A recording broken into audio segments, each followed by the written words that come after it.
Okay, now we're doing a quick tutorial on the Picot elastic for the Norma jean shorties.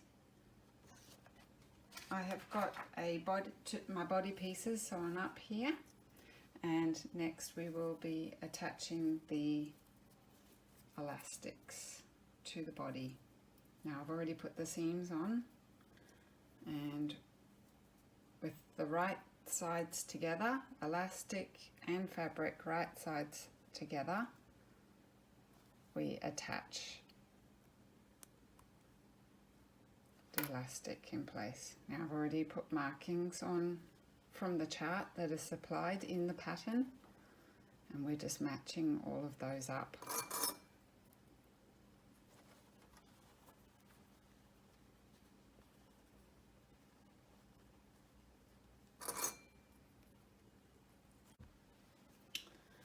So these elastic measurements on the charts in the instructions have been calculated with the elastic 1 inch shorter in the waist and ½ inch shorter in the leg openings.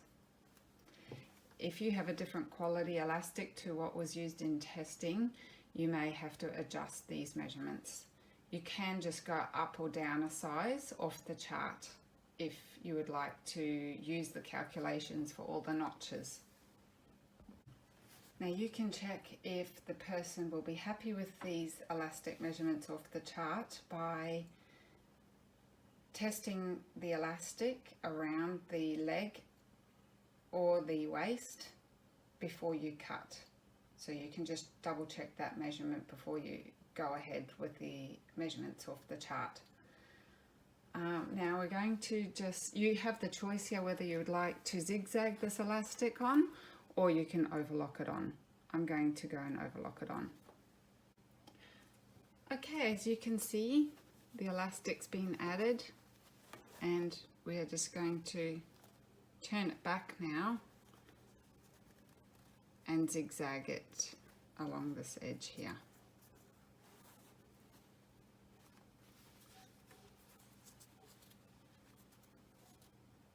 Nice and quick.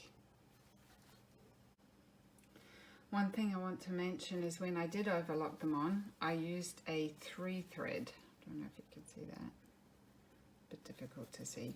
But I used a 3-thread rather than a 4-thread. It just gives the elastic a little bit more give rather than having the 4-thread. But I used the 4-thread on the seams. Okay, here we have the finished product. Zigzagged really nicely. Really happy with these, and they're all complete. Thank you for watching.